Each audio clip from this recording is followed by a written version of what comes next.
Ouais. De que me soplió, de que me atenuó, de que mate un soplió, de que mate un atenuó, oh, de que me soplió, de que me atenuó. Mawadeke Matewa Soplio Deke Matewa Denu Yatama de Gbepa Yepe Ganyenye Yema de Gbepa Epe Unti Kokwe Imana Jokowo Kata Wanyebe Wenye Yehowa. O madegwefa efe ganyenye. Madegwefa yefe unti ikokwe. Imana dukowo kata wanyebe. Wenye Yehowa. Deke masoplio. Deke madenuo. Deke Matewa soplio de que matewa denuo mawa de que masoplio amea de que madenuo unsia de que matewa soplio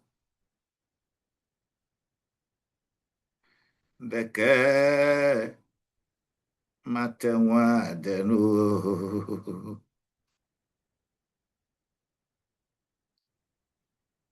aregbepa epe ganyenye imadegbepa efe unti ikokwe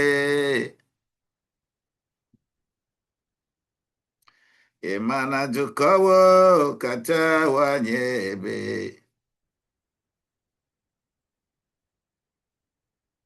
wenye Yehowa.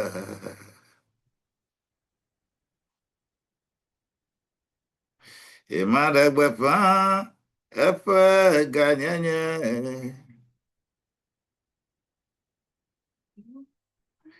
Imadegbepa efe unti ikokwe.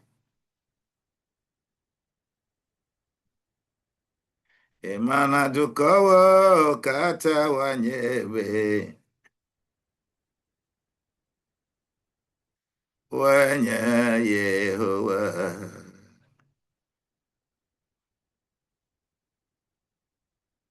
Deke madenuo.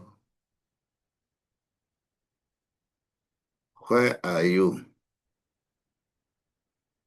Deke masoplio.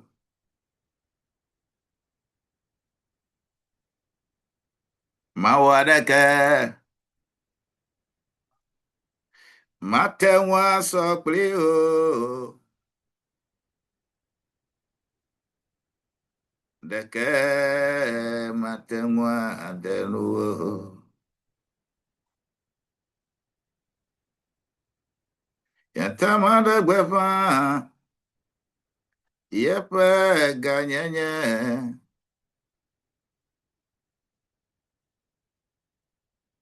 Yemada gbefa, yepe umti kakwe. Emana dukowo, katawa nyebe. Wenye Yehowa. Ensemble, louons le Seigneur, il est vivant. Ensemble, louons le Seigneur, il est vivant. Ensemble, louons le Seigneur, il est vivant. Oh, ensemble, louons le Seigneur, il est vivant. Oh, oh, oh. Louons le Seigneur, il est vivant. Papa, merci pour ta gloire, merci pour ce que tu nous donnes encore ce matin. Merci pour ta protection. Merci pour l'onction que tu as déposée sur chacun.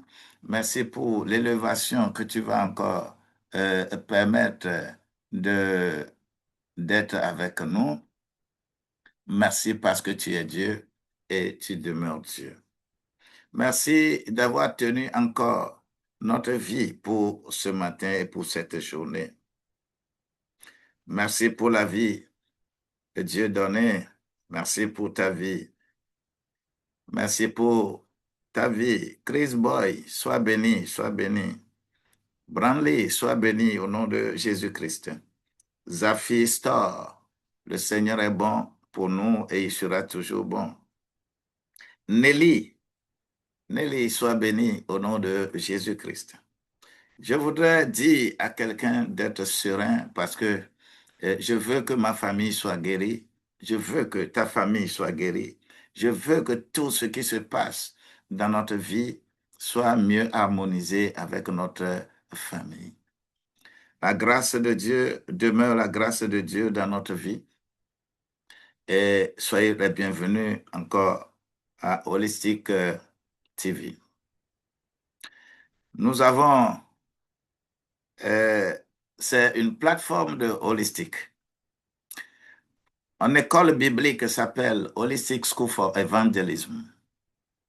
Et lorsque cette école, tu fais cette école jusqu'à finir, tu es effectivement holistique. Tu peux aller partout, partout.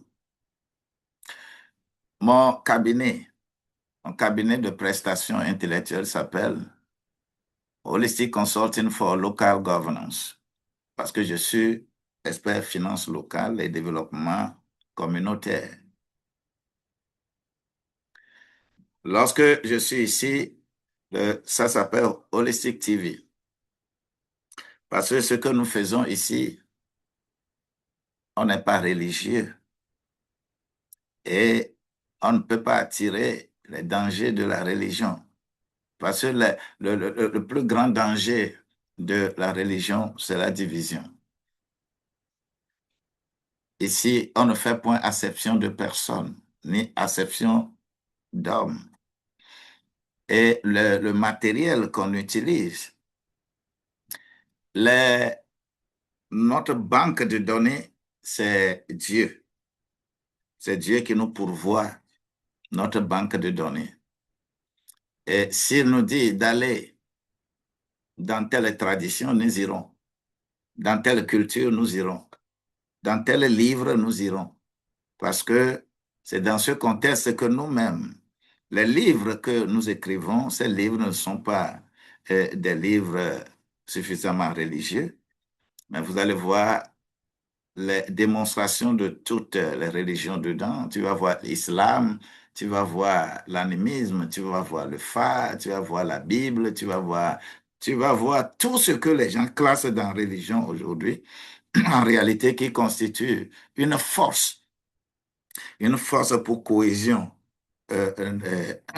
sociale, parce que en réalité, les religions se complètent lorsqu'il faut parler de la gouvernance des nations.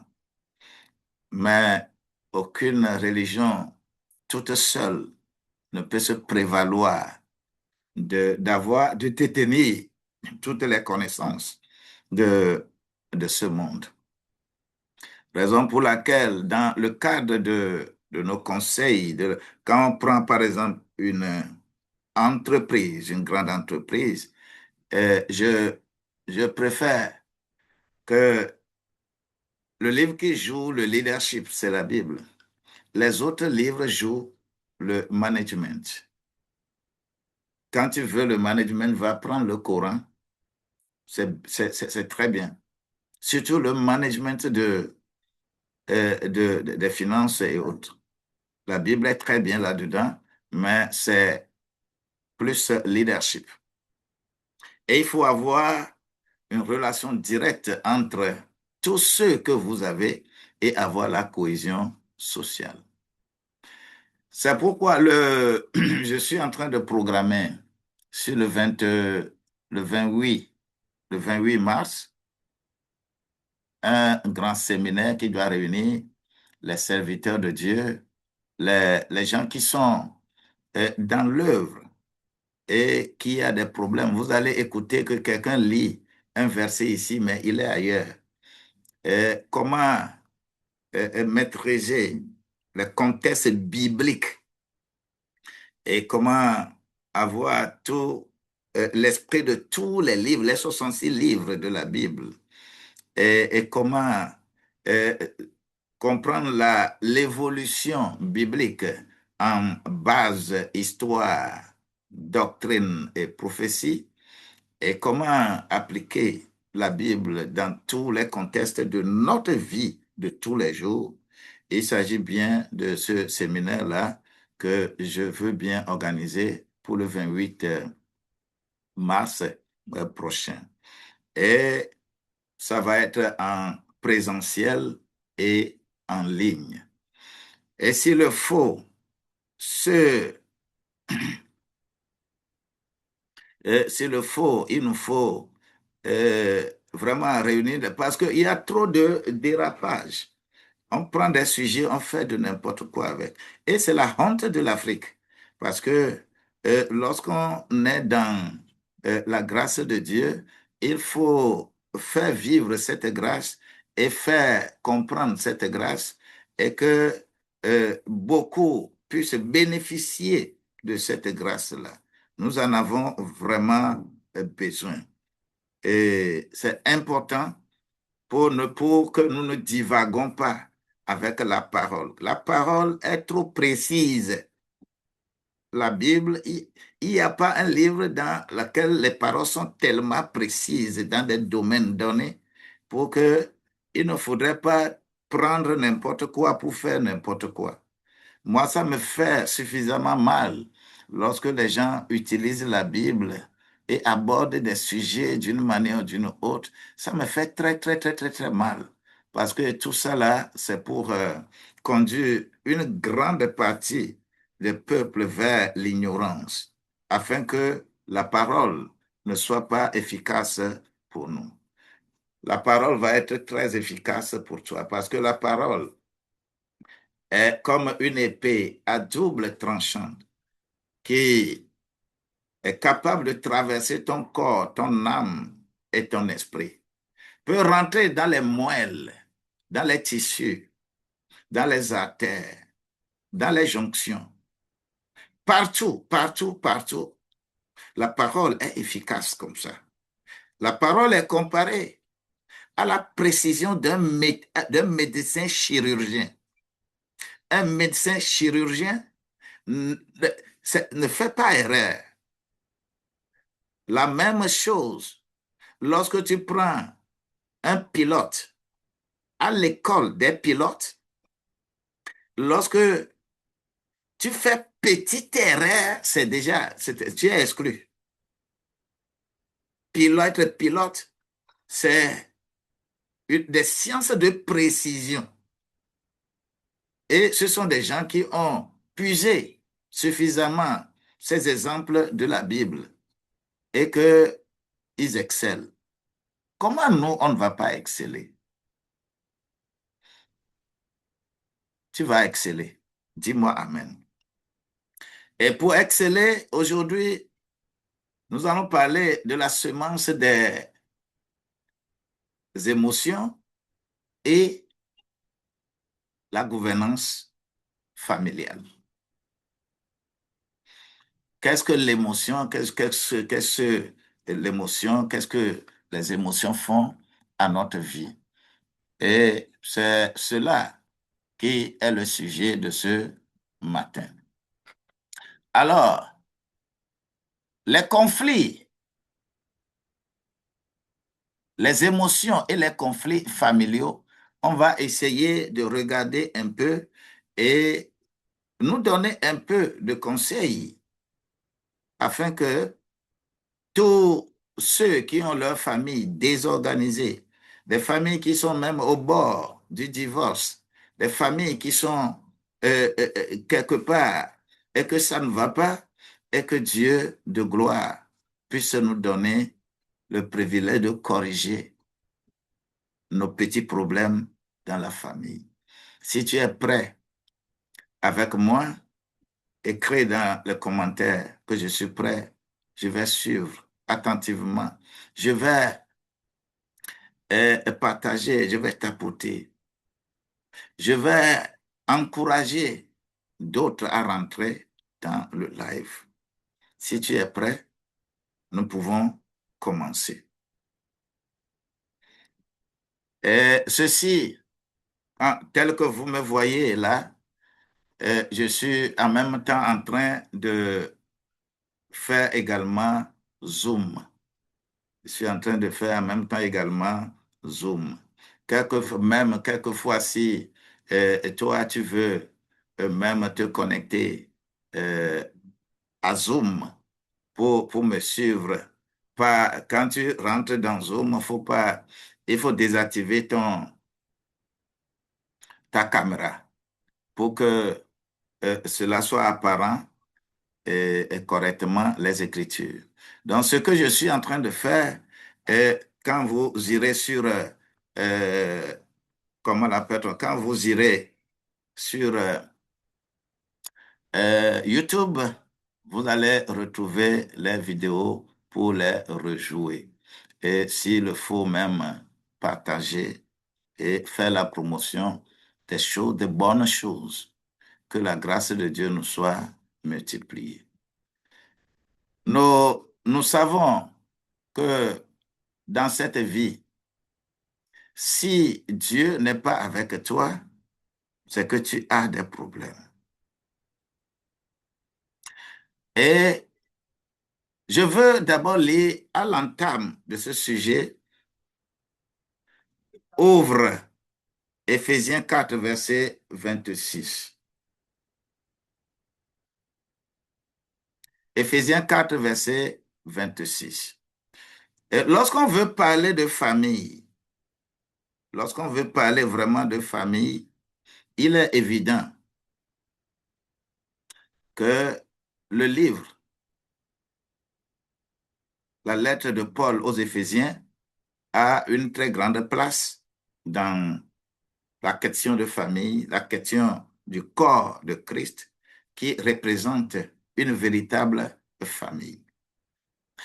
Et je prie au nom de Jésus-Christ que le Seigneur des Seigneurs t'inspire et que tu ne sois pas vraiment religieux, mais que tu sois connecté à Dieu afin que Dieu soit notre maître. Que quelqu'un me dise Amen. Gloire, gloire à Dieu. Bon, Éphésiens chapitre 4, verset 26, il est écrit, si vous vous mettez en colère,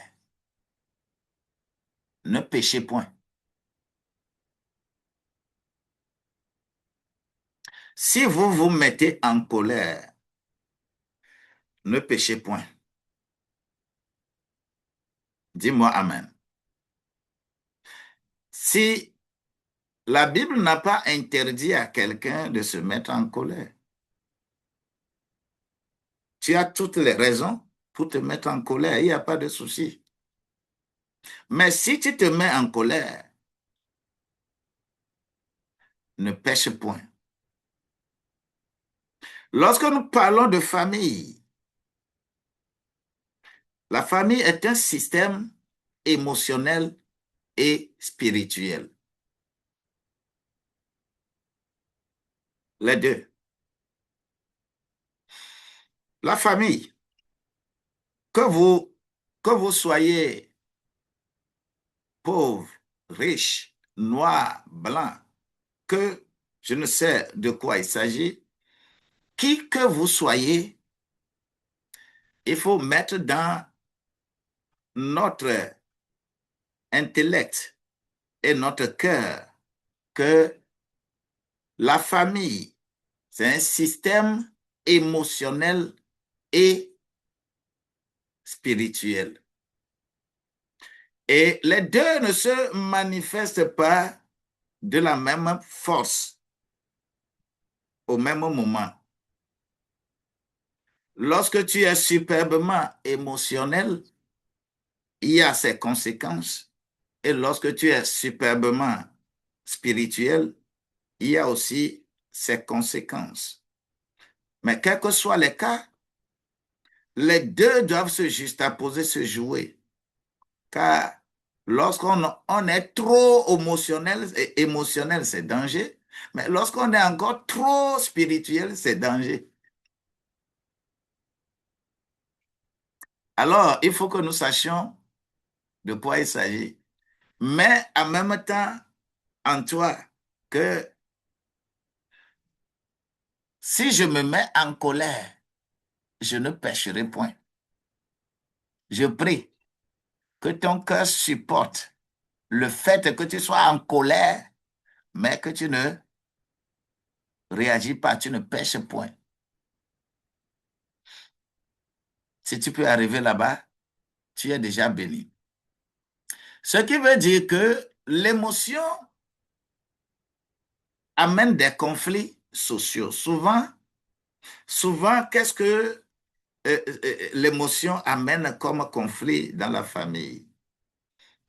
L'émotion amène, par exemple, la susceptibilité, c'est-à-dire suspecter quelqu'un. Je suspecte que ma femme, je suspecte que mon mari, ainsi de suite. La famille est un lieu de susceptibilité. Tu peux suspecter. Il y a pas, on n'a pas, ou bien, toi, dans ta famille, jamais de suspect. Mhm. Dans la famille également, il y a l'émotion de l'orgueil. Souvent, lorsque l'homme se voit détenir tout, son orgueil augmente. Et au moment émotionnellement, il ne saura même pas que ce qu'il fait là est mauvais. Parce que l'homme, l'être humain, l'homme même, est né orgueilleux. C'est pourquoi je demande chaque fois aux femmes, ne laisse pas développer l'orgueil de l'homme. Ne le laisse pas développer ça. Mais il est né avec. Tout homme est né avec un orgueil. Raison pour laquelle il est difficile à l'homme, à première vue, comme ça, d'écouter quelque chose de sa femme et commencer à appliquer. Même si la chose est mauvaise, même si la chose est très, très, très bonne, tout homme qui écoute un conseil de sa femme, il réfléchit d'abord.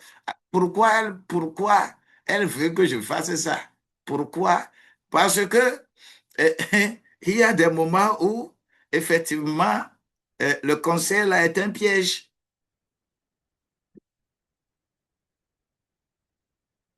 Raison pour laquelle il y a des choses.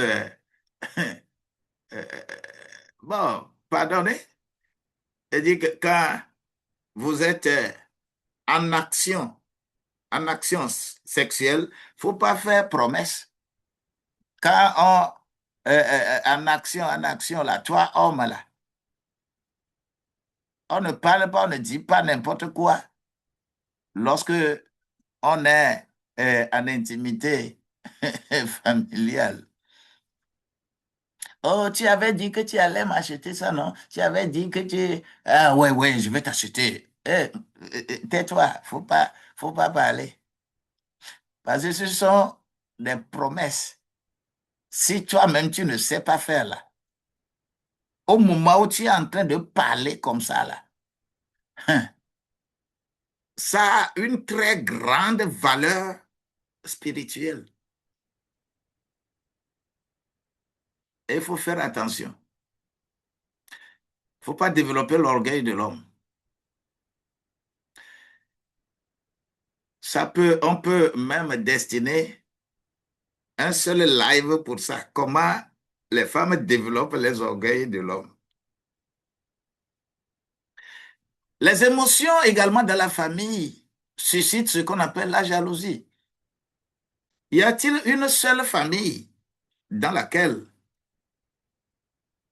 l'homme et la femme s'aiment et il n'y a pas de jalousie?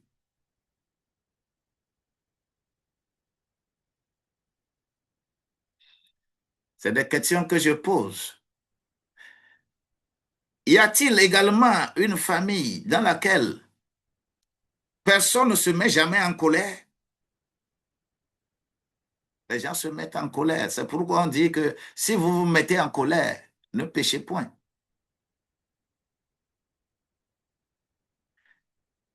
Y a-t-il également une famille, peut-être pas toutes les familles, dans laquelle il n'y a pas de frustration?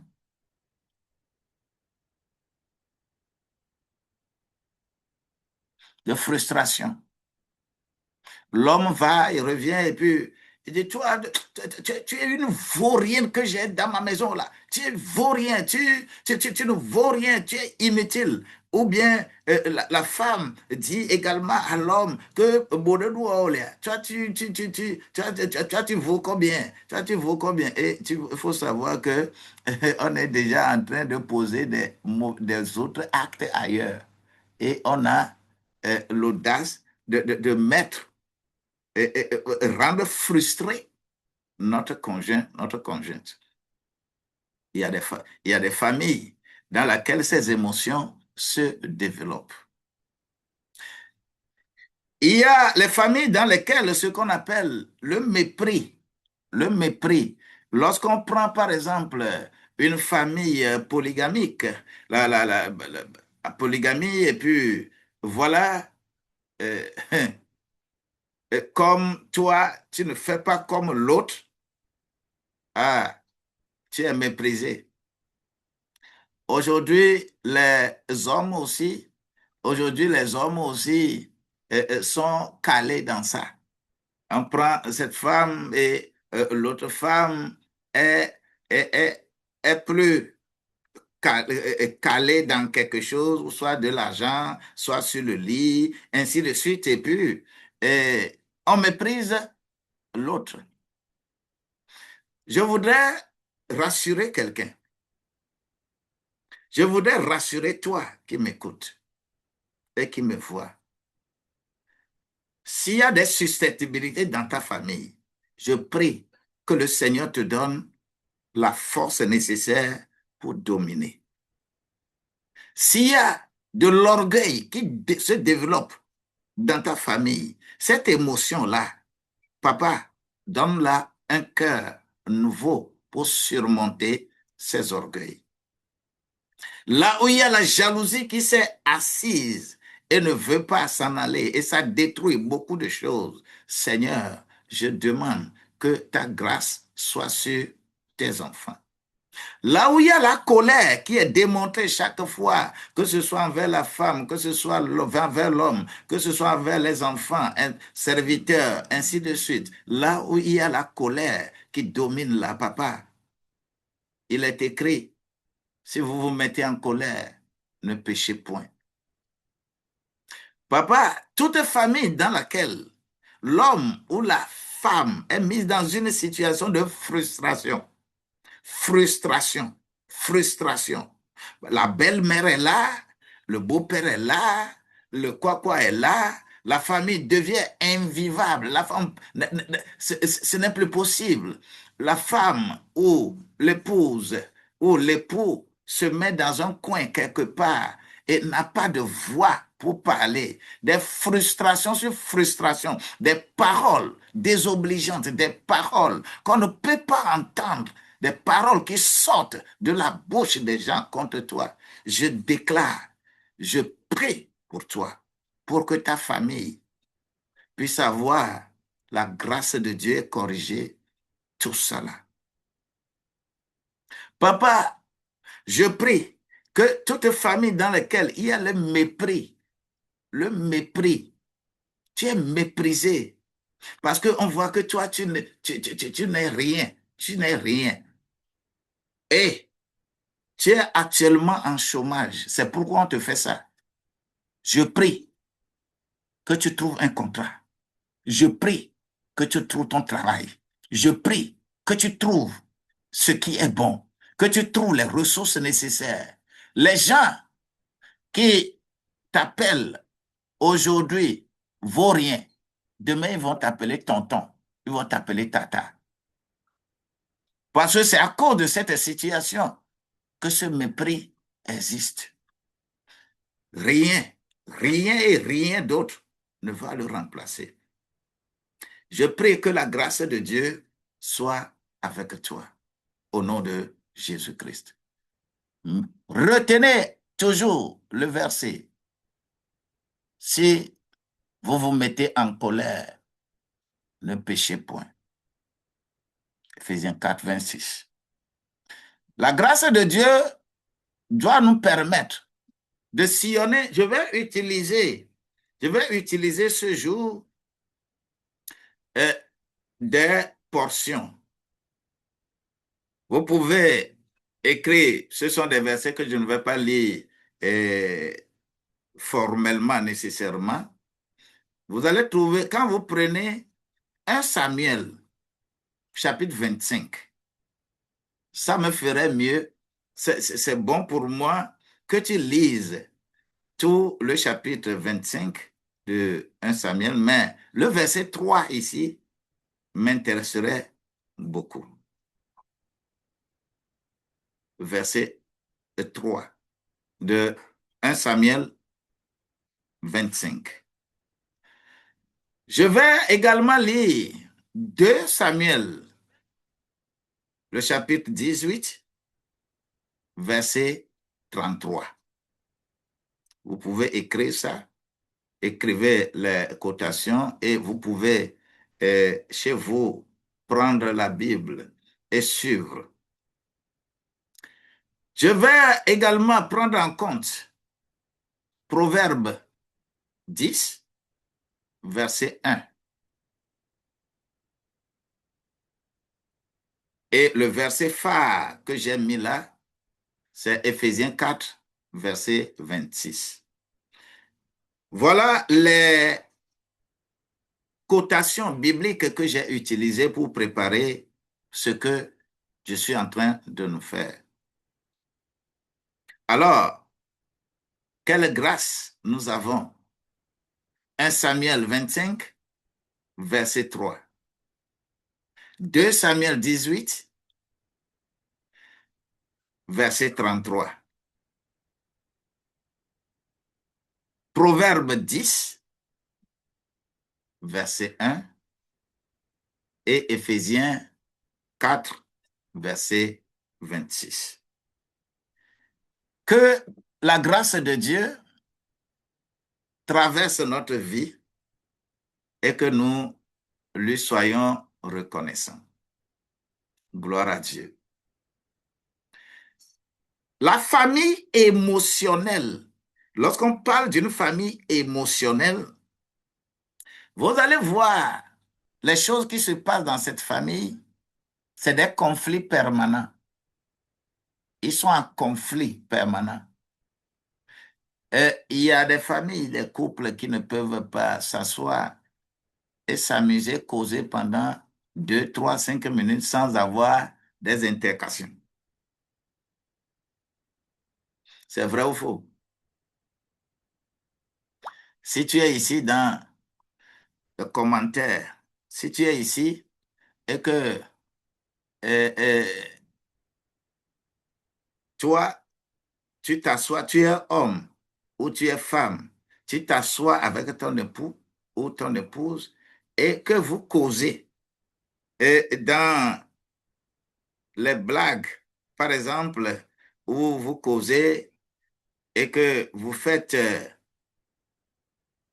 5 minutes, 10 minutes, sans avoir pourquoi tu m'as dit ça? Pourquoi tu m'as dit ça? Sans avoir ça là. Si toi tu es ici, ça ne se passe pas dans ta famille, dis-moi que ça ne se passe pas. Mais si ça se passe dans ta famille, que tu ne peux pas t'asseoir avec ton conjoint ou ta conjointe et blaguer et parler pendant 5 minutes et rien que dans la joie, et il n'y a pas eu d'intercation, dis-moi, si, si c'est vrai chez toi, dis c'est vrai. Si ce n'est pas vrai, moi, nous faisons, il n'y a aucun problème. Dis que c'est non, moi, on fait toujours bien. Écris, je veux voir ça dans les commentaires. Si tout marche normalement comme ça chez toi.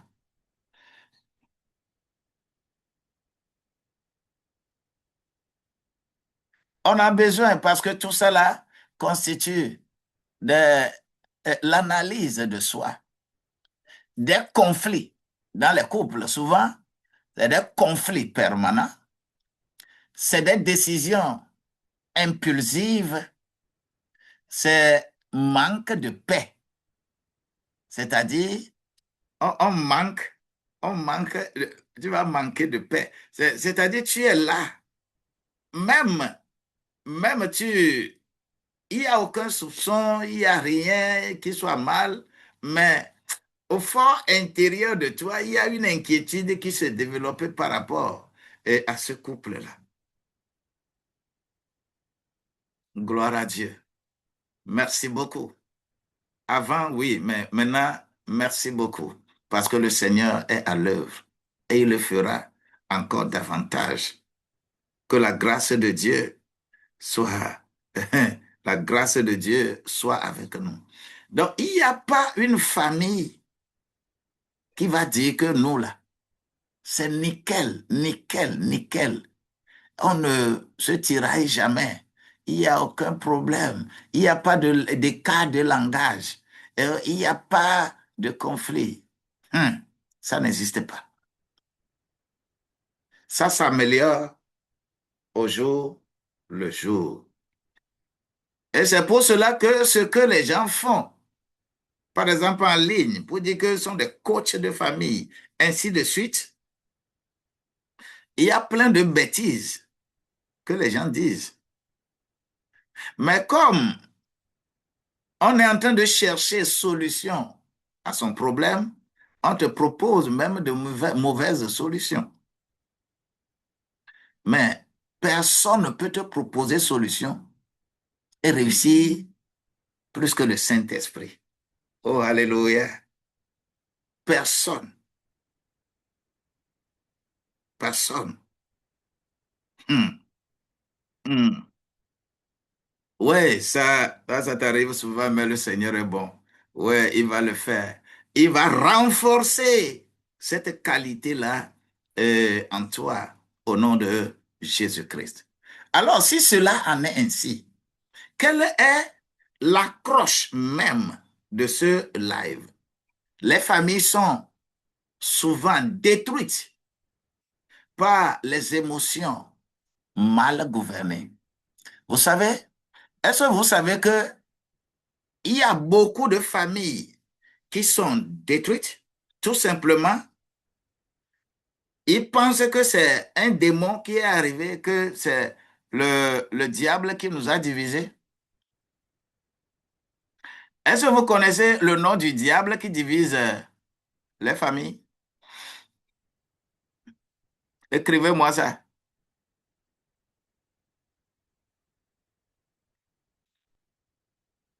Est-ce que vous connaissez le nom du diable, le nom de, de ce diable-là qui conduit même jusqu'au divorce, qui divise la famille? Est-ce que vous connaissez le nom du diable-là? Comment il s'appelle?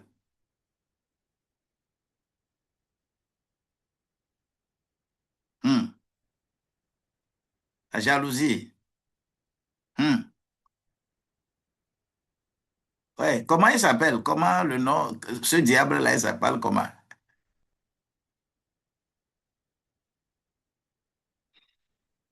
Je vais seulement te dire.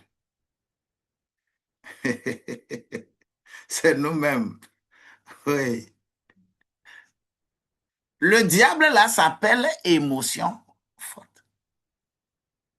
Le diable le diable qui amène les gens à diviser famille et même à les conduire même jusqu'au divorce.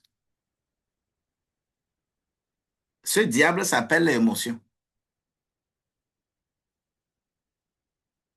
C'est pour cela que je nous conseille tous les jours d'aller lire 1 Corinthiens au chapitre 15 là.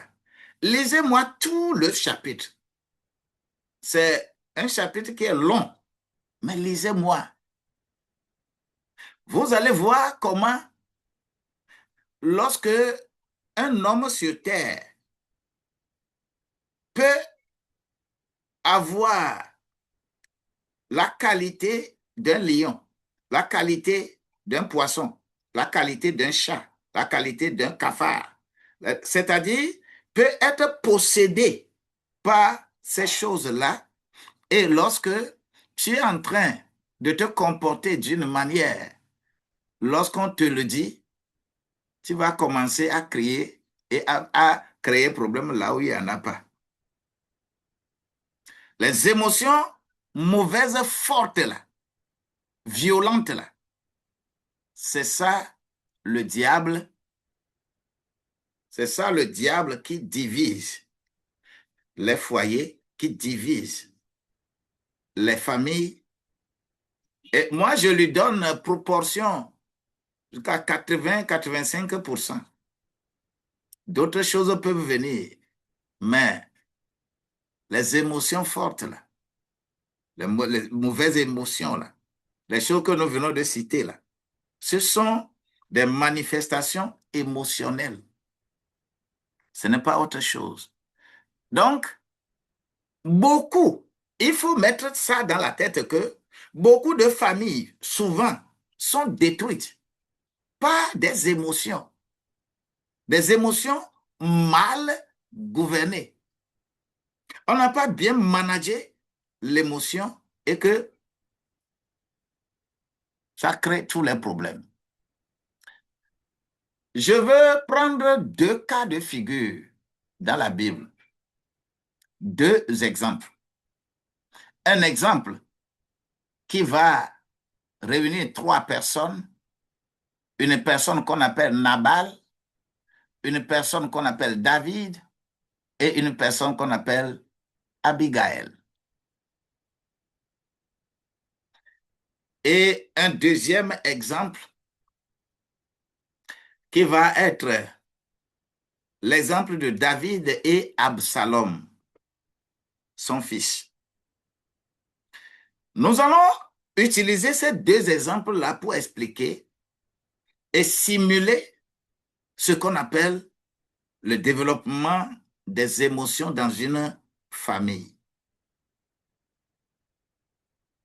Quel rôle X ou Y doivent jouer? Et éclairer notre pensée, notre émotion, notre volonté, afin que le Saint-Esprit puisse les dominer. Amen. Ce sont des exemples plus piquants. Il y a encore des exemples plus piquants émotionnellement dans la Bible. Bonne émotion mauvaises émotions, c'est nombreux. Alors, le contexte anthropologique même de cette situation de Nabal, David et Abigail, que nous tirons de 1 Samuel au chapitre 25,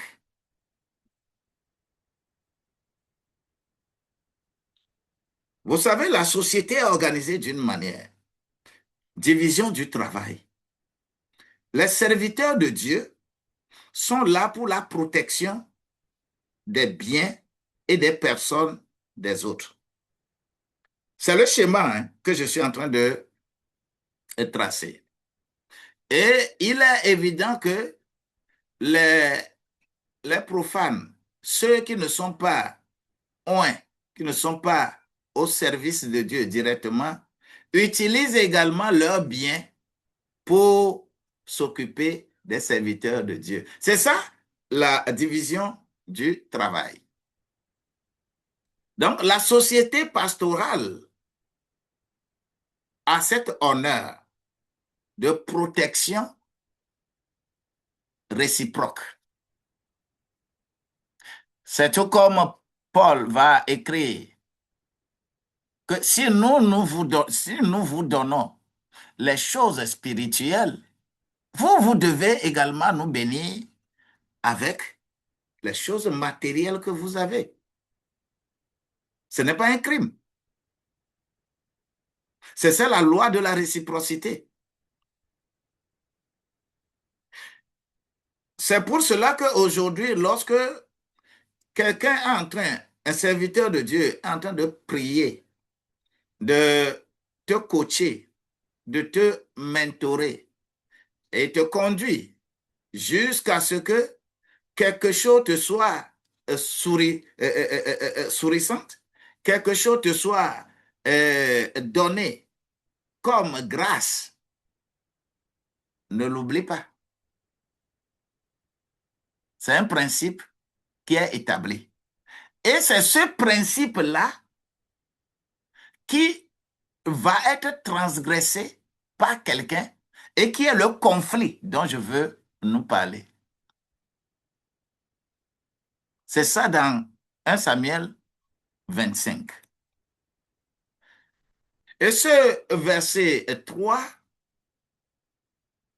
va amener le refus de Nabal à faire la réciprocité. Parce que David est là pour protéger les biens de Nabal, protéger la vie de Nabal. Mais de son retour, Nabal doit utiliser aussi ses ressources pour supporter David. Et que David a envoyé, David et ses compagnons étaient en guerre et que dans les contrées, il s'est fait qu'ils ont faim. Ils n'ont pas à manger.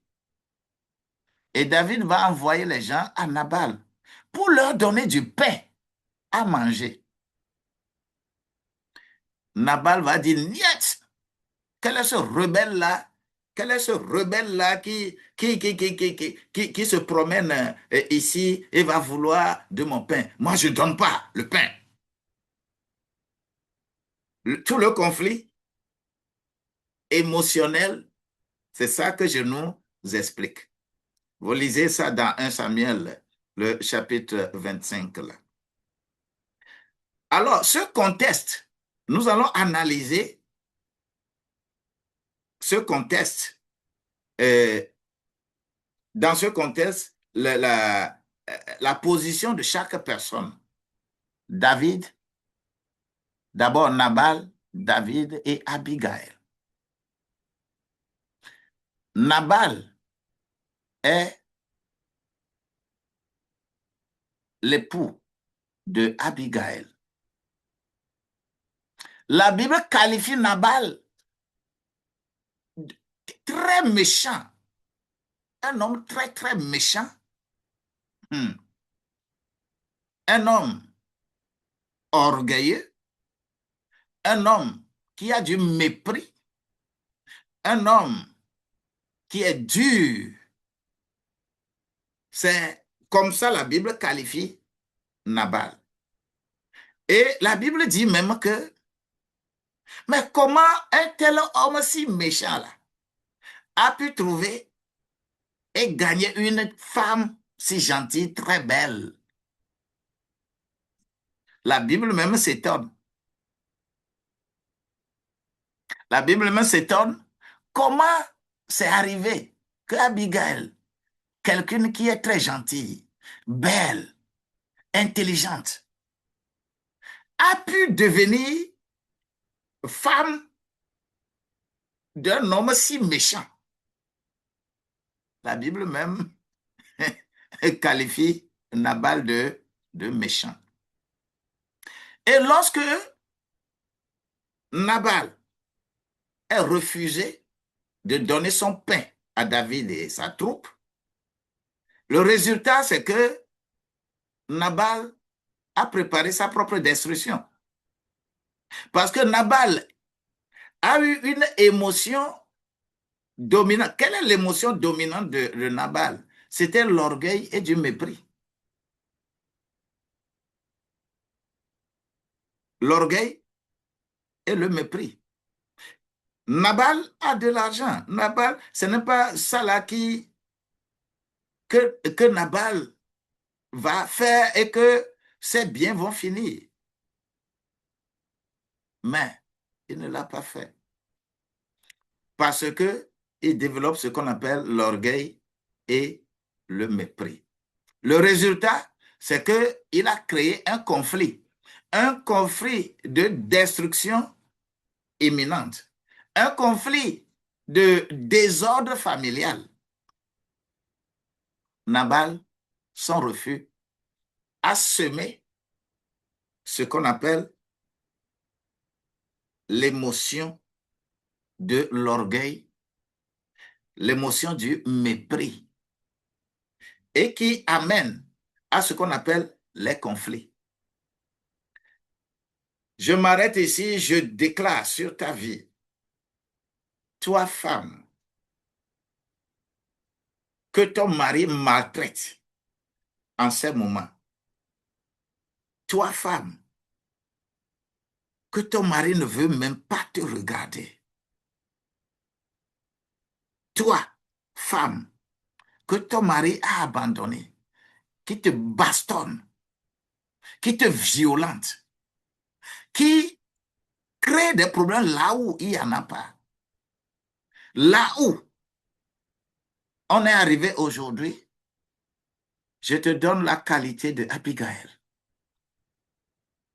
Je prie que tu aies la force de Abigail pour dominer un tel mari, pour ramener ce mari à l'ordre. Si lui-même il refuse d'écouter le Saint-Esprit, le sort qui avait été réservé à Nabal, ce n'est pas toi qui lui a infligé ça. Ce n'est pas Abigail qui va infliger le sort là à Nabal. Mais Nabal ne sera plus parce qu'il est méchant. Il ne méritait pas Abigail. Pourquoi Abigail trouve un mari qui soit bon? La méchanceté de l'homme dans le foyer, c'est grave. C'est pas bien.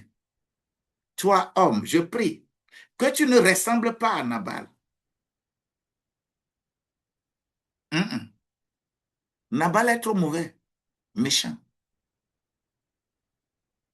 Il faut briser les liens de méchanceté. Il ne faut pas prier pour qu'il meure. Mais les liens de méchanceté doivent être brisés. Ta famille doit bénéficier au nom de Jésus-Christ. Maintenant, je vais parler de David. Analyser la situation un peu anthropologique de David. David est un homme spirituel, mais émotionnellement attaqué. Hey, vous savez, Ce n'est pas parce que on appelle la personne serviteur de Dieu, on appelle la personne pasteur, docteur, apôtre, bishop, archbishop, ainsi de suite, que lui n'est pas cher. Il n'est pas au ciel. Il y a des moments où nous sommes attaqués. C'est ça, David ici. David était un homme spirituel. Et David était un. Mais émotionnellement, on l'a attaqué. On a attaqué son émotion. Raison pour laquelle sa réaction initiale avait été en même temps de répondre par la colère et le désir de vengeance. Lorsque on touche tes émotions, on touche ton ego, lorsqu'on touche ton identité, on t'avilit. Il n'y a personne sur cette terre qui va dire que ce que la personne l'a posé comme acte, ça ne lui a rien fait. Il y a des, il y a des choses, tu vas vouloir réagir en même temps, mais je demande que le Saint-Esprit puisse t'apaiser au nom de Jésus-Christ. Donc David était homme, un homme spirituel, mais émotionnellement attaqué. Et il a pris des initiatives pour pouvoir détruire. D'ailleurs, tous les biens que Nabal a là, on va faire razzia. Mais le résultat, il était prêt à détruire toute la maison de Nabal. Vous savez, aujourd'hui, là, lorsque vous regardez, vous lisez ces principes, vous ramenez ça là, par exemple, dans votre pays, et vous allez voir ce qui se passe dans ta propre maison, dans ton église, dans ton entreprise, et partout où tu te retrouves. Ce n'est pas des affaires religieuses. Une affaire émotionnelle, ce n'est pas une affaire de religion. Mais si la religion peut te permettre de pouvoir régler le problème, d'accord. Mais seule la religion ne pourra pas. Mais quand on parlera du Saint-Esprit, the Holy Spirit, the Holy Spirit, the Holy Spirit, il va vous garder dans cette sécurité-là et faire en sorte que tu sois gagnant. Donc, il y avait David qui voulait détruire. Même les hommes de Dieu peuvent être débordés émotionnellement. Pardon, hein? Pardon. Lorsqu'on attaque un serviteur de Dieu, surtout qui touche sa dignité et qui va créer des problèmes à l'Église, qui va faire en sorte que des gens qui sont là, des gens soient rétrogradés, comprenez à quel niveau le serviteur de Dieu va rester bien. C'est là où nous aussi, lorsque il faut plutôt aller posément et chercher la solution adéquate, on va commencer à dazouredi, alors que c'est bibliquement à dazora, c'est pas ça, c'est pas biblique, c'est ton émotion. C'est comme ça qu'on a transformé toutes nos églises en des lieux émotionnels. Et là où on lance plus les missiles vers les sorciers, les démons, là, aïe, aïe, aïe, c'est impuissamment un qui est là-bas. Donc, c'est là-bas on va aller à l'église. Et on ne veut pas rester pour que on nous enseigne, pour que nous comprenions que nous-mêmes, nous pouvons bénéficier directement de tout ce que nous voulons là. Nous pouvons bénéficier directement de Dieu. Parce que là où je suis, si Dieu veut te faire du bien là, le Dieu ne viendra pas me demander. Donc, moi, je ne suis qu'un facilitateur pour te faciliter le chemin afin que tu saches comment demander à Dieu, dans quelles conditions tu vas te retrouver et demander à Dieu. C'est le rôle d'un serviteur de Dieu. C'est pourquoi il ne juge pas, il facilite.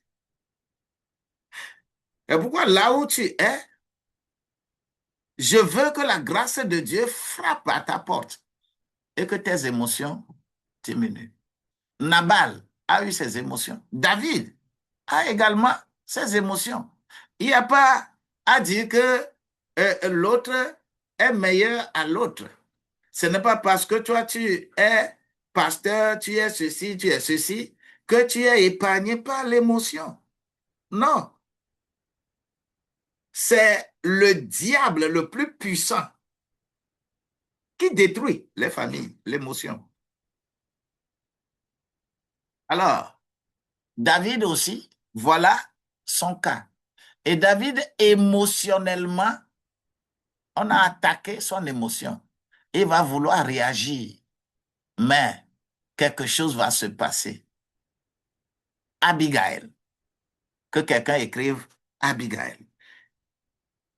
Toutes les femmes qui sont ici dans cette plateforme, je voudrais que tu écrives Abigail.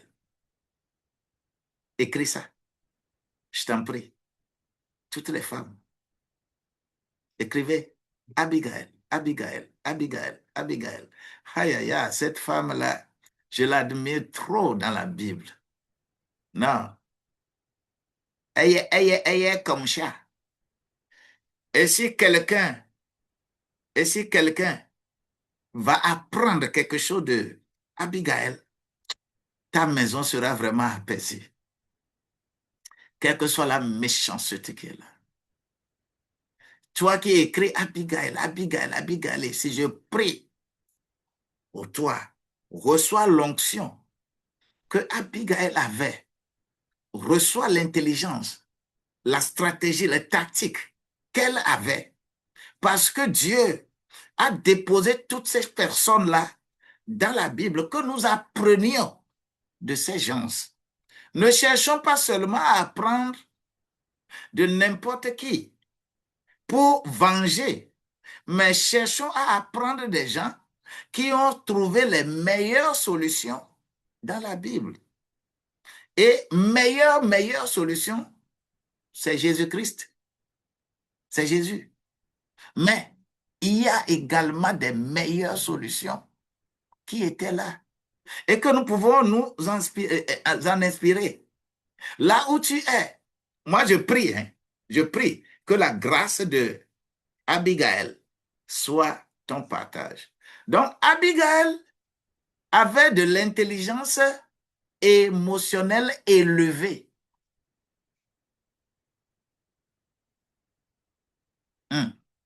Nabal, intelligence émotionnelle bas. David, intelligence émotionnelle spirituelle mais attaquée. Pour avoir la solution, Abigail a de l'intelligence émotionnelle élevée. Abigail avait le discernement. Abigail avait la sagesse. Abigail avait l'humilité. Abigail avait la rapidité d'action. Four things. Quatre choses. La première chose, le discernement. Le discernement, c'est quoi? Le discernement, c'est une révélation. Parce que révélation, c'est connaissance, sagesse, discernement. Ce n'est pas le tout que tu utilises à tout moment. Mais Abigail avait le discernement. Abigail avait le discernement, comprenait la position de David, la position de son mari, et elle a joué un véritable rôle de négociation. Oh my God.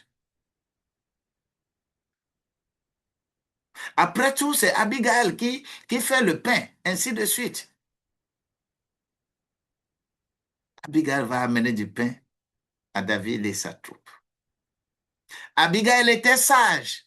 Abigail ne s'est pas présentée devant Nabal pour dire que non, non, non, non, toi tu es un vaurien, toi tu es un vaurien, parce que le serviteur de Dieu veut nous aider et que tu vas, le peu que tu vas lui donner, que tu ne lui donnes pas. Abigail n'a pas fait ça.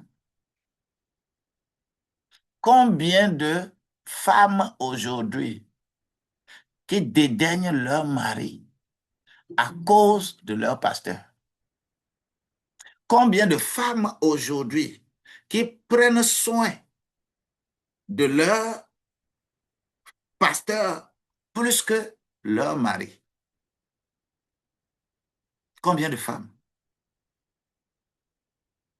Combien de femmes? Hey, nous avons de sérieux problèmes. Nous, par exemple, quand tu es avec nous, adoré avec nous, tu es femme, et que ton mari n'est pas dans notre église, si ta vie change là, c'est auprès de ton mari que je vais écouter. C'est pourquoi j'ai l'habitude de faire l'effort. Quand une femme vient à l'église chez nous et que je ne connais pas son mari, je ne vois pas son mari, je fais l'effort de chercher à connaître son mari. Parce que venir à l'église, c'est une chose. Mais qu'on t'appelle enfant de Dieu, c'est ta vie de tous les jours. Est-ce que l'église où tu viens là, ça corrige ta vie correctement dans la famille pour diminuer les tensions qui sont dans la famille, pour régler des problèmes de cohésion? Est-ce que l'Église arrive à corriger ça en toi lorsque tu reviens à la maison? Ou bien, c'est quand tu es devenue chrétienne là, que ton mari, que tu avais trouvé, qui était ton miel, qui était tout pour toi, que tu ovationnais, oh mon miel, et aujourd'hui il est devenu démon. Il y a des femmes que tu vas voir qui vont venir vers toi et vont commencer à parler mal de leur mari, que lui-là, il est devenu démon, c'est lui qui m'interdit de faire ça, c'est lui qui me fait ça. Hé, fais attention. Reçois la sagesse de Abigail. Abigail n'a pas insulté la méchanceté de Nabal. Non. La méchanceté de Nabal n'a rien gâté sur l'humilité de Abigail. Elle était humble.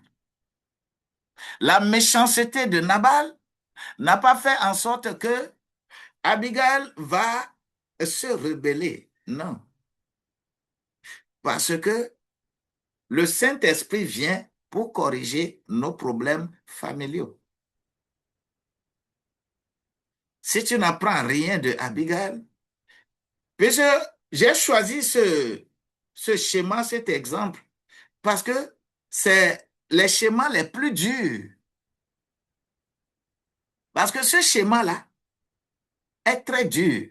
Ce n'est pas n'importe qui peut supporter ça. Nos filles, nos enfants d'aujourd'hui ne peuvent en aucun cas supporter Nabal. Ah, ah.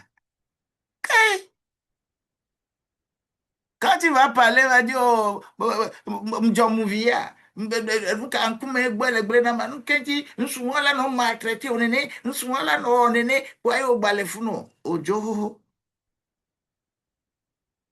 Alors que Dieu t'a envoyé là-bas pour corriger sa vie. Et c'est à travers une vie renouvelée qu'on peut supporter, qu'on peut amener la solution aux émotions familiales. Mais ne laissez pas ce démon-là vous dominer. Il n'y a aucun couple idéal. Chaque couple avait ses paramètres. Mais c'est toi qui dois adapter la vie par le Saint-Esprit pour corriger la chose.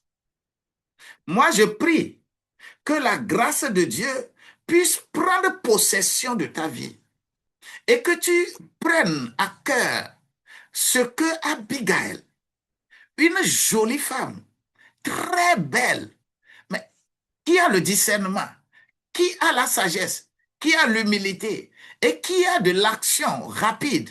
Papa, je prie que cette femme-là transforme la maison de son mari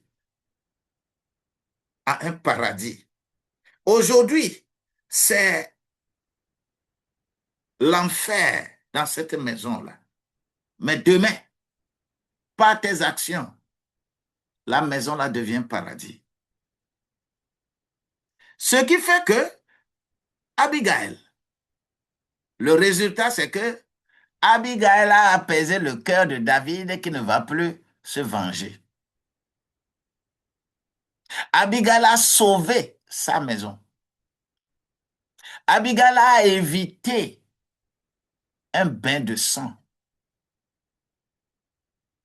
Oui, elle a joué son rôle. Tout ce qui est programmé contre ta vie, contre ton foyer, contre ta famille, moi je prie que l'apaisement vienne. Aujourd'hui, il y a les distensions. Aujourd'hui, émotionnellement, tu es élevé parce qu'on ne t'a pas bien traité. Je ne donne pas raison, je ne donne pas raison à ton mari ni à ton époux, à ton épouse.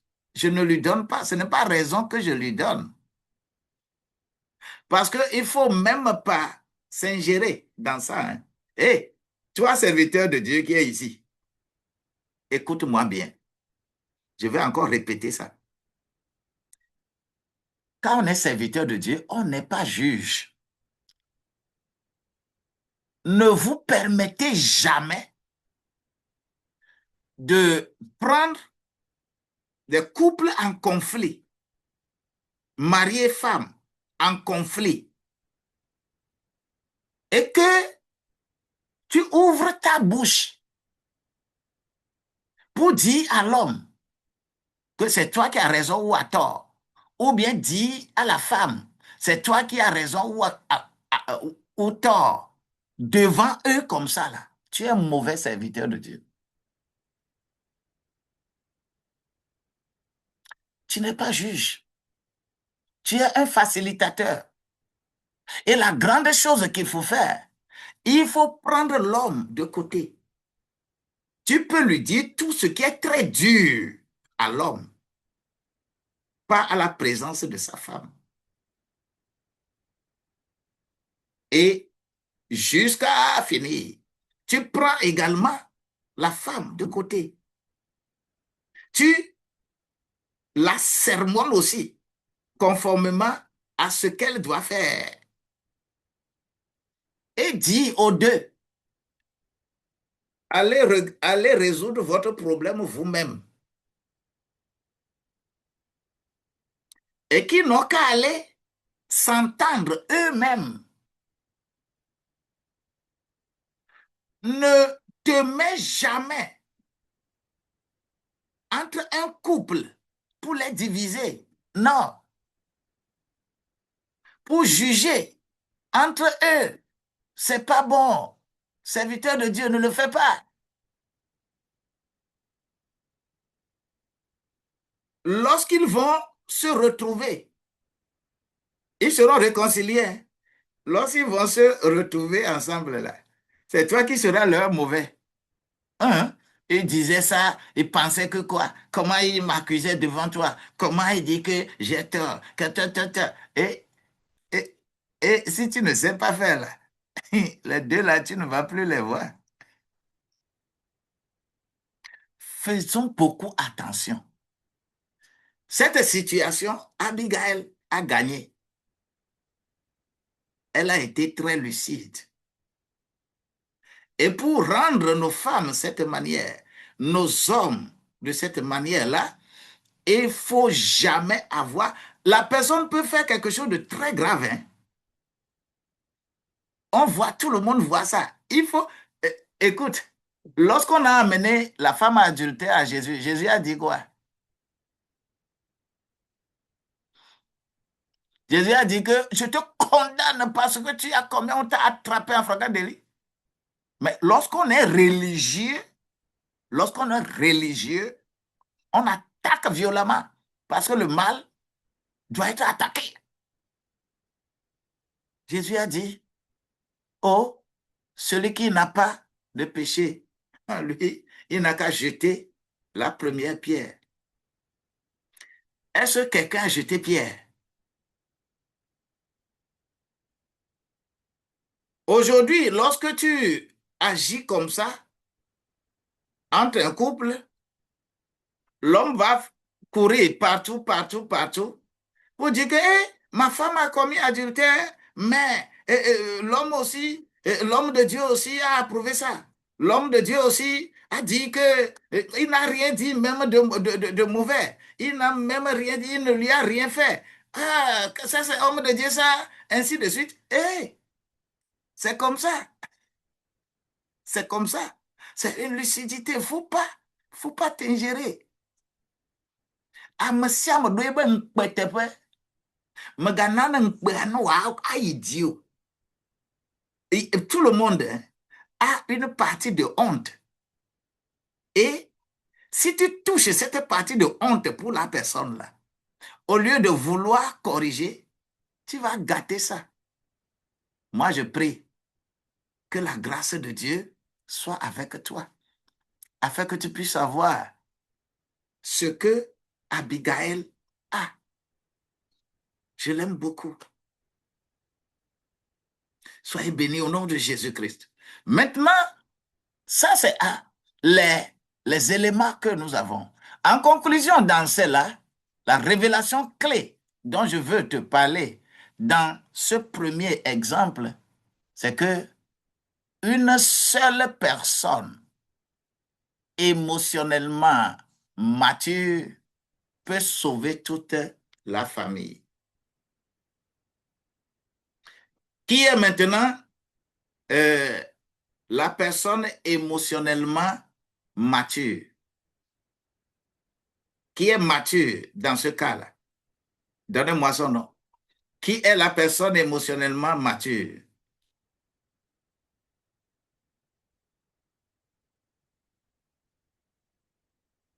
Écrivez-moi ça. Qui est la personne émotionnellement mature parmi les trois là que nous venons d'étudier? Nabal, David, Abigail. Qui est la personne la plus mature, émotionnellement mature? Qui? Je voudrais te dire, ne te considère pas quoi que ce soit. Abigail n'est pas plus importante que Nabal. Nabal le riche, le méchant. Abigail n'est pas plus importante que le roi David, qui est oint.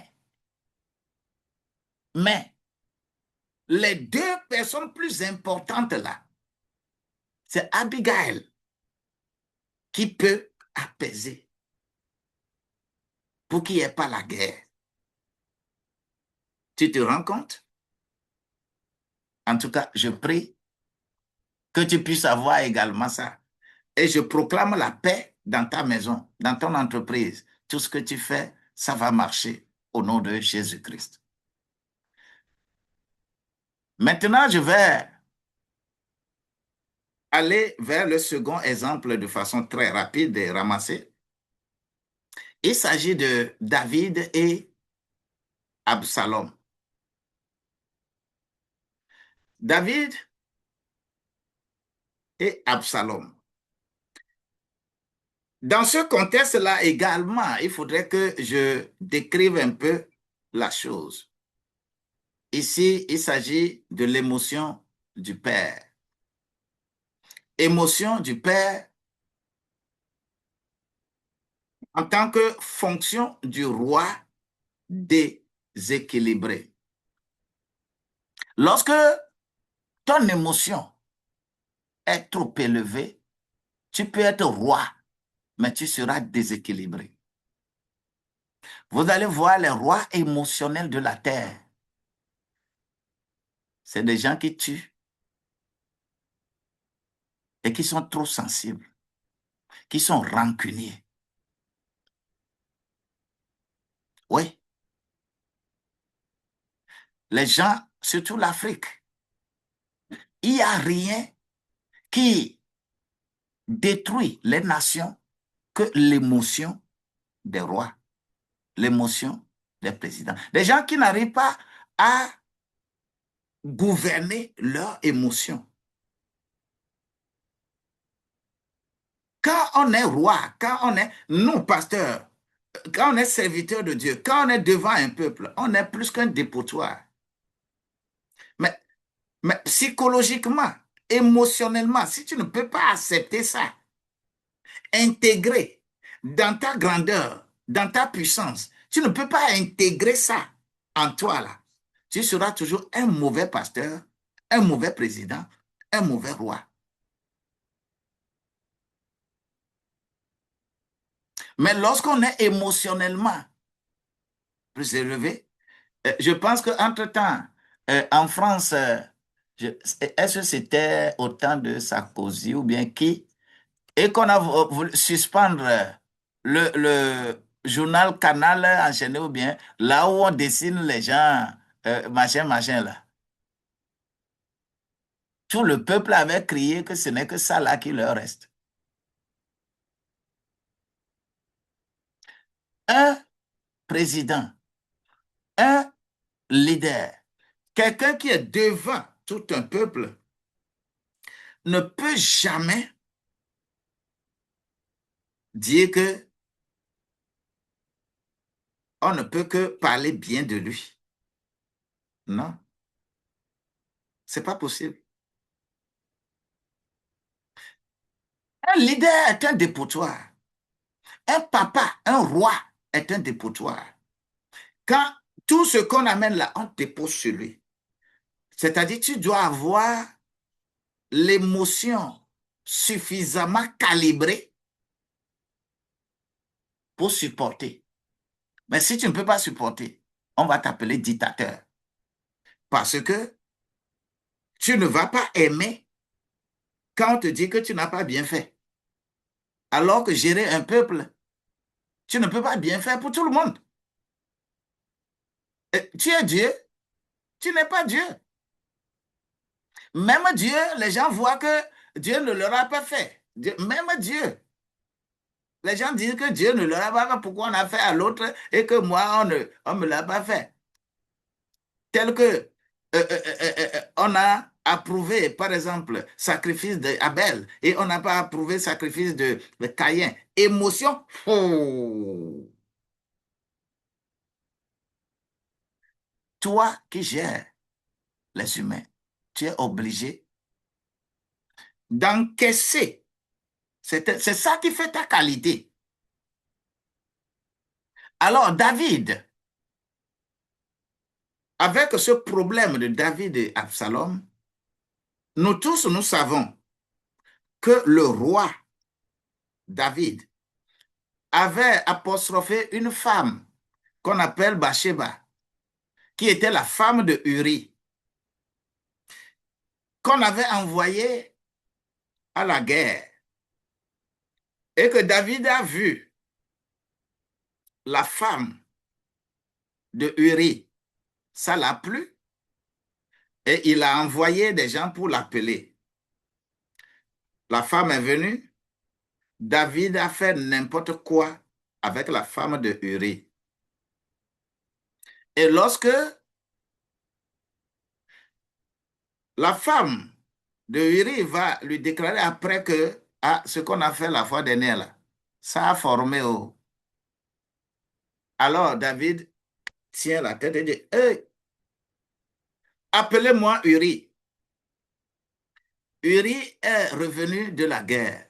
Alors que la loi des Juifs, quand vous êtes comme ça en guerre, c'est interdit d'approcher vos femmes. Mais David a envoyé des gens pour que Uri revienne. Et quand Uri revient pour une affaire importante, David lui dit, bon, va à la maison, va te coucher à la maison et le lendemain, tu vas venir, nous allons régler le problème.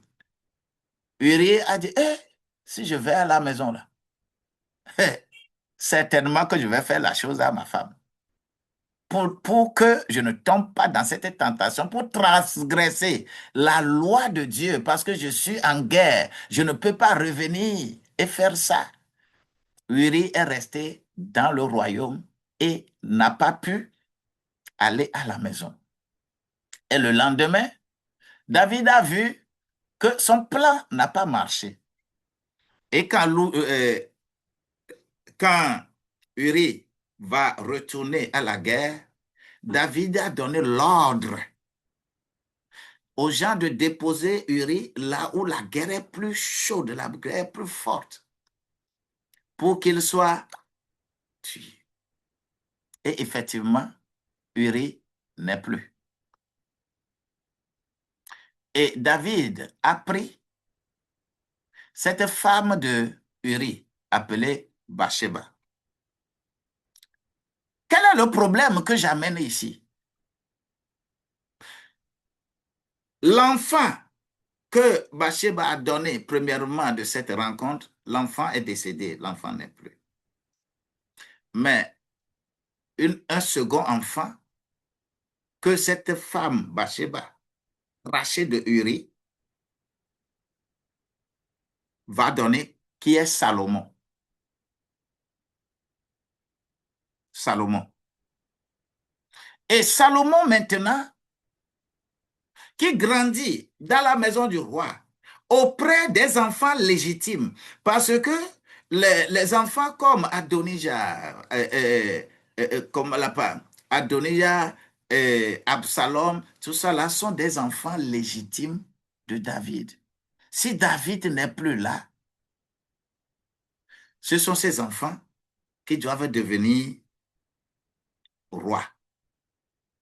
Mais voilà l'enfant d'une femme arrachée comme ça là, que David est en train de positionner, que lorsqu'il ne sera plus là, c'est lui qui va être roi, Salomon. En réalité, est-ce que les enfants légitimes de David, avec leur maman, ça va être une joie pour eux?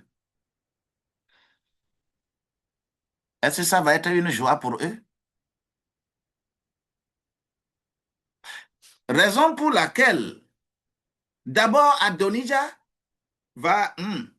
il y a Absalom, le grand frère. Absalom dit non, l'affaire là, si nous laissons papa dans cette aventure-là, ça va être compliqué. Alors, on va enlever la vie de papa. Ce sont les raisons qui ont amené Absalom à devenir rebelle contre son père David. Et il a commencé cette rébellion-là d'abord dans un contexte donné. Il est venu par des ruses, puisque Absalom est le plus beau des beaux. La Bible qualifie Absalom que de la tête jusqu'aux pieds. Là. Il n'y a aucune partie on peut insulter. Absalom est beau, avec des cheveux blonds. Les cheveux blonds, comment vous... très bien. Et Absalom cherchait à mettre tous les généraux, que ce soit les Joab, que ce soit même Abiatar, que ce soit les prêtres, tous ceux-là qui étaient autour de son père, Absalom a commencé à leur demander, à donner des stratégies. Vous savez quelle stratégie Absalom a utilisée? Absalom se pointait chaque matin devant le royaume et il reste là-bas, assis ou debout, je ne sais pas. Et quand il voit n'importe qui veut venir vers le roi, qui veut venir dans le royaume, Absalom les apostrophait et leur demandait, à quel sujet tu es venu ici? C'est pour quel sujet? Et quand on lui dit, jusqu'à finir, Absalom dit à la personne que, ah, tu as raison, mais dans ce royaume-là, personne ne te donnera raison. Ah, si c'est moi qui étais roi, ton problème est réglé. C'était la première stratégie de Absalom. Il venait se pointer devant le royaume et il, il a détourné l'attention de tous les dignitaires qui suivaient son père. Jusqu'à ce que David ne se rende compte que c'est Absalom, son fils, qui a commencé à former une armée contre lui pour le tuer. C'était trop tard. C'est pourquoi David va fuir devant Absalom et son armée. Oh, Absalom moins un a tué David. C'est-à-dire David était dépassé. Mais c'est cet Absalom-là, dans cette aventure, et que tout le monde savait que entre David et Absalom, ça ne marchait pas. Père, l'armée du père contre l'armée du fils. Et c'est dans cette guerre que Dieu va laisser Absalom mourir. C'est-à-dire, Absalom sera sur son mulet en train de comme ses cheveux étaient comme ça là, les cheveux allaient, il faisait et, et passer sous un arbre. Et l'arbre là, c'est des ronces. Donc, ses cheveux sont accrochés aux ronces et que le cheval est parti. Et Absalom tergiversait avec ses pieds en l'air et que les soldats de David ont retrouvé et dit, ah, notre ennemi est entre nos mains. Et on est parti trancher la tête de Absalom. Et on revient dans le royaume annoncer à David que nous avons finalement eu raison sur ton fils Absalom. Et c'est dans ce contexte-là que David va commencer à pleurer à larmes chaudes. David a pleuré. David a pleuré. Il a pleuré. Et c'est là où il dit, oh, Absalom, mon fils Absalom, moi, si, il faudrait que moi, je meure à ta place. Oh, mon fils Absalom. David a pleuré. Son émotion, les Écritures déclarent que son émotion était très haute.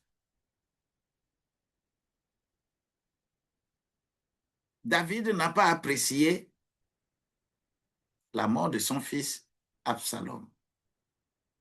Parce que la gouvernance de la famille, le père, c'est la vision. La mère, c'est l'équilibre. Enfant, c'est le reflet. Et l'entourage, c'est l'influence. Vous voyez un peu, ces rôles, quel rôle la maman d'Absalom a joué?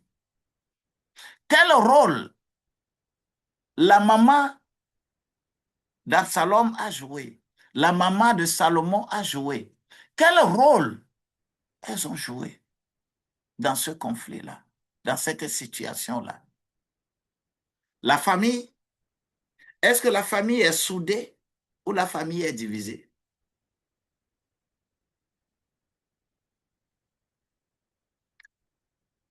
L'environnement va avoir échéance. C'est pour cela que c'est dans 2 Samuel au chapitre 18, verset 33 là, que David pleurait à chaudes larmes. Mon fils, Absalom, mon fils Absalom, pourquoi ne suis-je pas mort à ta place? Ah, mon fils Absalom, ton ennemi, il faut voir le cœur émotionnel de David. Si c'est certains rois, ils seront contents parce que la guerre est finie. Mais David, sachant que, en réalité, Salomon va devenir roi, mais ces enfants-là, c'est comment? C'est pourquoi, pour ne pas laisser perdurer ces genres de choses, c'est David même qui a tenu son enfant, Salomon, déposé pour lui dire, hey, si tu veux régner, je te donne le royaume, mais si tu veux vraiment régner, des gens qu'il doit tuer là, il les a énumérés. Que si ces gens-là vivent, tu ne peux pas être bon roi. Et il a dit à Salomon que tes frères là, Adonijah, Absalom, général Joab, Abiatar, Shimei. Eh, mes amis, vous allez comprendre nos rois, nos chefs de l'Afrique qui font succession. Leur papa n'est plus. Et ils prennent le siège là. Vous allez voir comment les dignitaires qui ne sont pas très loyaux au fils, on va terminer. C'est un schéma biblique. Et c'est émotionnel. C'est pourquoi il y a beaucoup de choses qui se passent, nous. On n'est pas étonnés. Parce que les gens ont puisé ces choses-là dans des schémas spirituels. Mais lorsque vous voulez être avec Dieu et que votre harmonie soit ce que ça doit être, apprenez beaucoup dans les livres spirituels. Les livres que vous avez classiques là, il faut faire beaucoup attention. Aucun père ne quitte cette terre en donnant conseil à son enfant qu'il aimerait le remplacer sans lui identifier les vrais ennemis qui sont avec lui. Il va dire que, ah, de mon vivant, c'est comme ça, de mon vivant, c'est... Souvent, c'est des choses comme ça qui téléguident les choses de telle manière que lorsque tu trouves, par exemple, une femme dans une famille et que tu veux épouser, quand tu vas voir tes parents que c'est telle femme, je veux épouser, ou bien c'est tel homme qui cherche ma épouse là, ce n'est pas pour rien que les gens, les familles disent non, ça là, de mon vivant, je ne vais pas avoir. Parce qu'on leur a transmis une histoire. On leur a transmis une histoire que si jamais vous laissez ça là, un mal va gangréner votre famille. Générationnel. Et souvent, on ne va pas vous expliquer pourquoi on s'oppose à ce mariage. Mais je prie que la grâce de Dieu soit avec toi et que toi, tu sois libéré de toutes ces émotions qui détruisent la famille. La famille, doit se multiplier et avancer. On peut être obstacle pour toi. Toi, présentement, tu veux te marier, mais les deux familles s'opposent. Vas-y comprendre. Vas-y comprendre. Si quelquefois même tu es partante, tu peux partager cette information avec moi et je vais te montrer comment il faut faire. La vie, là, c'est compliqué. Et c'est les émotions qui détruisent plus la famille. Ne gardez pas des émotions, des ressentiments, des trucs de l'histoire que on vous a raconté. Priez que Dieu vous donne la clairvoyance pour être au-dessus de la mêlée. David est roi, il est leader, il est père, mais ici, là, l'émotion domine sa fonction. Vous voyez? L'émotion a dominé sa fonction. Un roi qui pleure à chaudes armes, vous-même vous l'appelez, à chaudes larmes, je ne sais pas. Un roi, comment? Comment ça? L'émotion l'a dominé. La leçon que moi je tire ici, c'est que l'amour parental non équilibré là peut aveugler. L'amour parental, non, c'est-à-dire l'amour envers ton fils, si ce n'est pas équilibré, ça peut t'aveugler. Ça peut affaiblir ton autorité, quel que soit le niveau où tu es, la grandeur, ta grandeur, ça va t'affaiblir. Et ça peut déséquilibrer la gouvernance familiale. La gouvernance familiale, c'est compliqué. On ne gère pas avec émotion, on gère avec équité et égalité. Je prie que tu te formes, qui intervient dans ta famille pour désorganiser ta famille, soit anéanti au nom de Jésus-Christ. Mon Dieu demeure Dieu et personne ne peut lui dire quoi que ce soit. Mais lorsque nous prenons dans cette gestion-là, on ne peut pas parler de la gouvernance de la famille sans parler de ces différents rôles. Nous avons déjà parlé. David, il doit avoir le rôle, le père, ce n'est pas David, le père doit avoir rôle de vision, rôle de direction et rôle de protection. 3 rôles. Si tu es ici, tu n'as pas de vision pour ta famille, tu n'as pas de direction pour ta famille, tu n'as pas de protection pour ta famille, que la grâce de Dieu t'en accorde. Mais le danger que l'émotion amène dans le rôle du père, c'est se mettre en colère. Un papa ne se met pas en colère. Non. C'est de te rendre dur. Un papa doit être tendre. Un papa ne doit pas être dur. Un papa ne doit pas être orgueilleux. Ça devient un danger. Donc la richesse sans sagesse est un danger. Nabal est riche, mais sans sagesse, danger, il est détruit. Nabal n'est plus. Mais le rôle de la mère, c'est la gouvernance familiale et l'émotion vraie. Le rôle de la mère, c'est quoi? C'est un rôle d'équilibre, un rôle de sagesse, un rôle de stabilisation. Abigail a joué vraiment ce rôle. Quand tu ne veux pas, et on ne joue jamais un rôle efficace sans avoir des coups.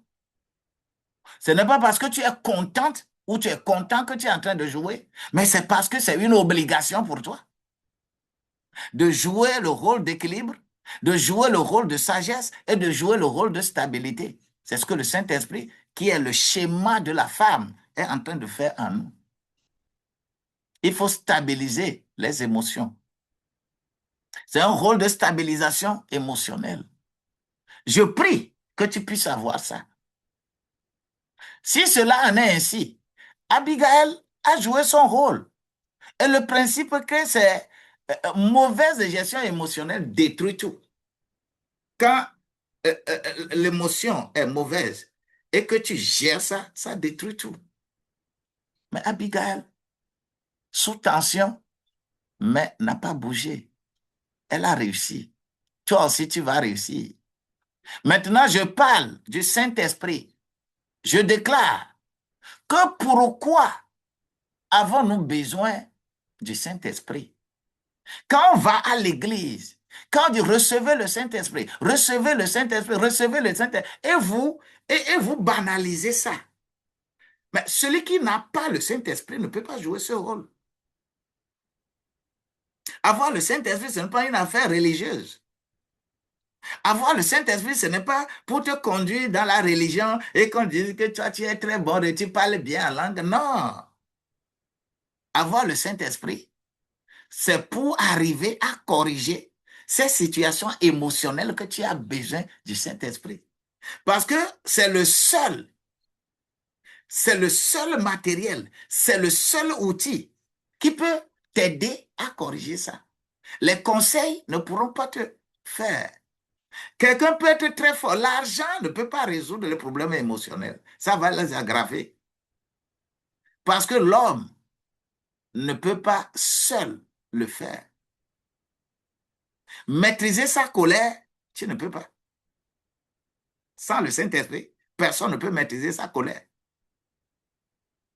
Personne ne peut contrôler ses réactions sans le Saint-Esprit. Personne ne peut guérir ses blessures sans le Saint-Esprit. Il n'y a pas une solution magique, on va aller te prendre quelque part. Fais comme ça, fais comme ça, et fais comme ça, fais comme ça. Non. Il n'y a aucune manière, il n'y a pas autre solution pour régler problème émotionnel dans la famille, là, partout là.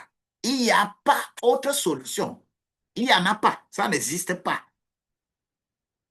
Seul le Saint-Esprit. C'est absolu. C'est absolu. Pour avoir des solutions durables, c'est seul le Saint-Esprit. C'est pourquoi on te demande de recevoir le fruit de l'Esprit. Et dans ce contexte, le contexte, c'est le contexte que nous avons décrit là. Ce n'est pas les 9 compartiments du fruit de l'Esprit qui vont gérer ça. Quels sont les compartiments que tu vas utiliser? Que le fruit de l'Esprit, ici, tu faut avoir esprit de paix pour résoudre le problème émotionnel. Il faut avoir la qualité de patience pour régler. Ce n'est pas la bonté qui va venir régler le problème émotionnel pour toi. Oui, non, ce n'est pas la bonté, la bénignité, la longanimité. Là. Ce n'est pas ça qui viendra résoudre le problème émotionnel, non. Problème émotionnel, tu vas résoudre ça par la paix, la patience, la douceur et la maîtrise de soi. 4 choses que tu vas utiliser sur les 9 pour régler les problèmes émotionnels. Il y a des solutions, tu vas vouloir régler. Quand un problème émotionnel vient là, on ne se lève pas pour aller acheter quelque chose. Vous êtes très nombreux dans les couples. Vous aggravez les choses tous les jours. Parce qu'il y a eu intercation, vous avez tel problème, et raison pour laquelle tu sors, tu achètes pagne wax pour amener à ta femme. Tu as grave problème émotionnel. Tu n'as rien résolu. Tu vas, tu lui achètes une nouvelle voiture, tu lui achètes quelque chose. Toi-même, tu te mets la corde au cou. Tu n'es pas en train de résoudre le problème émotionnel. Tu es en train de l'aggraver. Reçois le Saint-Esprit. Reçois la grâce de Dieu. pour que les familles s'apaisent. Aujourd'hui, tu vas écouter les, les jeunes. Les gens ne sont plus prêts à se marier. Les hommes d'ici, cela, ainsi. Et ceux qui sont en couple des années et des années, jetez-leur des fleurs. Ce n'est pas de petits problèmes qui résolvent. C'est des problèmes très grands. Les problèmes émotionnels. Si vous n'avez pas le Saint-Esprit, ce n'est pas possible. Ce n'est pas possible. Bien-aimés, faisons beaucoup attention. Nous, nous vous parlons en termes d'expérience, pas seulement en termes de lecture de la Bible, non, mais en termes d'expérience et en termes de Saint-Esprit que nous vous parlons. Oui, moi aussi, je suis déjà aussi tombé dans 37e année de vie conjugale. 37e année. On a bouclé 36 ans.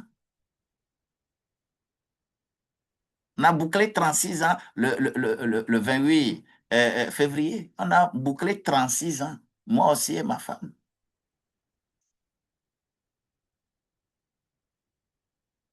Ah, mes amis, c'est pas facile. Il y a des choses plus graves, des choses plus difficiles à supporter. Mais si le Saint-Esprit n'y est pas, aïe, aïe, aïe, c'est pas facile. Donc, nous avons aussi cette qualité-là de vous parler de la gouvernance de famille. C'est beaucoup. 36 ans, ce n'est pas rien. Hein. Ce n'est pas rien. Hein. C'est compliqué. Tu as besoin d'utiliser la paix, quelles que soient les tensions, quels que soient les problèmes. Au jour le jour, c'est le Saint-Esprit qui t'aide à apaiser les tensions, à apaiser les choses, à apaiser ça. Aucun couple ne va te dire que nous, là, il y a jamais eu de problème.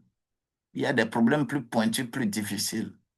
Mais le Saint des Saints est avec nous. Alors, que la grâce de Dieu soit avec toi.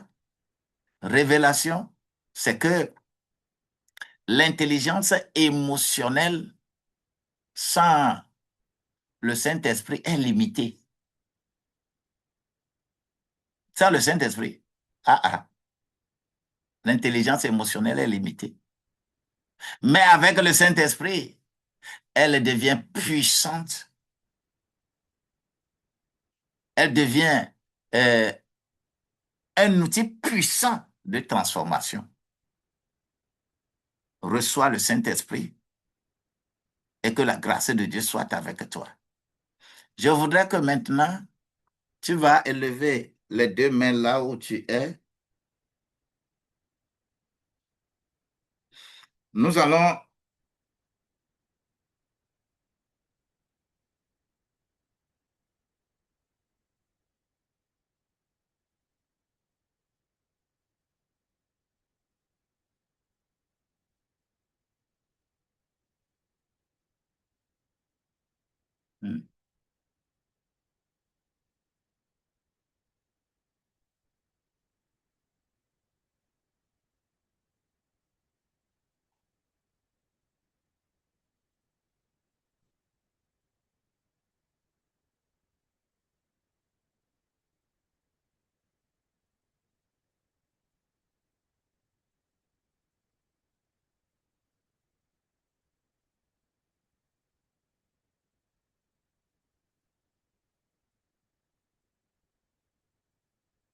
Nous allons faire une courte prière répétée.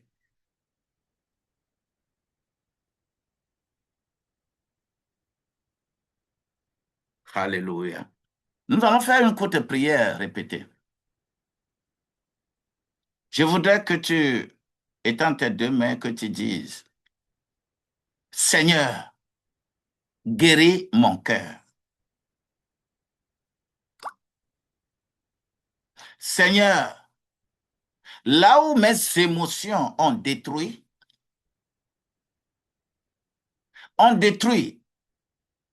ma famille, ont détruit mes relations, ont détruit ma paix. Seigneur, donne-moi la sagesse d'Abigaël. Donne-moi la maîtrise de soi.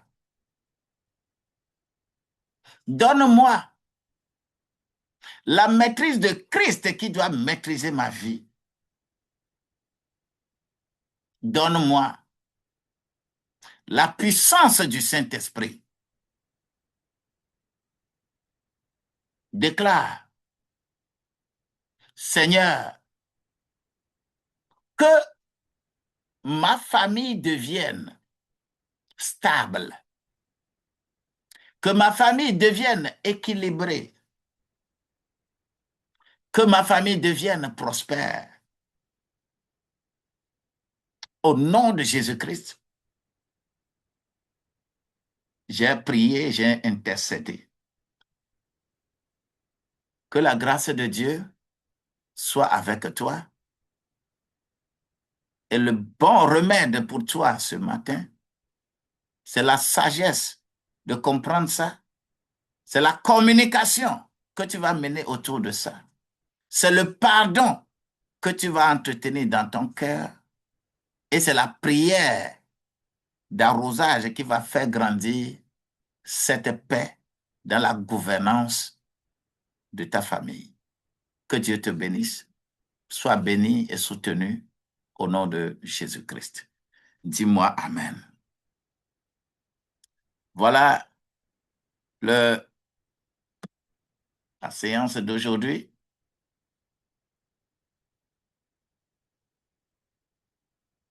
C'est fini.